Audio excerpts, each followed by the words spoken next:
Guys, hey guys, the sheriff here.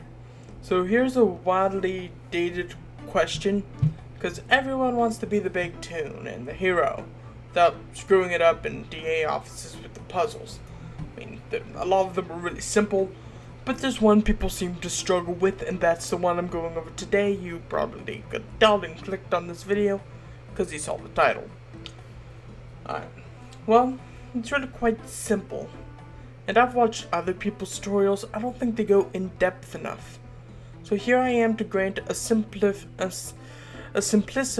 in-depth guide to Skull Finder, which is exactly the same as Minesweeper. If you've ever played that, you can probably just exit this video because the numbers are the exact same thing. You're just trying to get to the other side to press the button.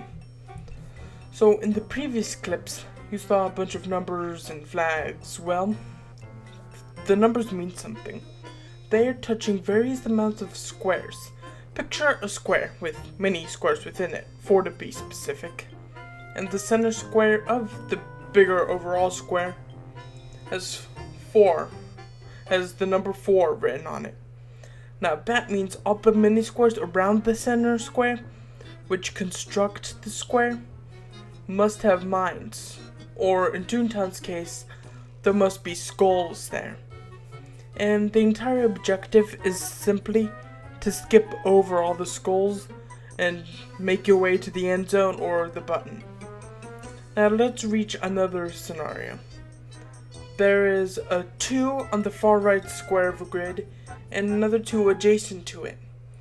That would leave the 2 with 3 possible mines because it would be touching 3 squares. And the 2 with 4 possible squares because it's one square past the other 2. So that means that there's 2s. That means that those 2s must be sharing the same skulls. Likely of the 3 that the 2 in front of the other 2 is touching. So then you would have to guess there. But in a sense, the entire game is the process of elimination. If you see a 3 only touching 3 squares, then that means those 3 test positive for mines, or in Toontown's case, skulls. And if you want to avoid those on Minesweeper, the goal is to flag where all the mines are, instead of, hitting one. And in Toontown, it is simply to prevent from hitting a skull going through where it is certain there are no skulls, and making your breach to the other side. Okay. So that's all I have to say to y'all. It's pretty simple. You just have to take a minute or two to maybe think it over, think of the game, because really, the number just corresponds to how many skulls or mines that it's touching on the surrounding squares. So there could be a 5. If a 5 is touching 5 squares, then that means those 5 have to be skulls. And that's how the game, in a sense, really works. It's quite simple. You just have to start playing it and getting used to it. And I'm sure you'll get it like it's nothing, to be honest. So, being that, maybe this video has given you a bigger picture and you can maybe correlate with other videos on YouTube. Or maybe it was just no help whatsoever.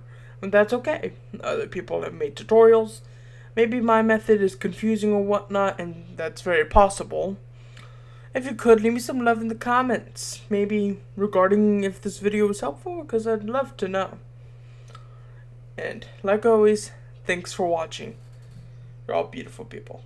No question. You're beautiful people. Yes.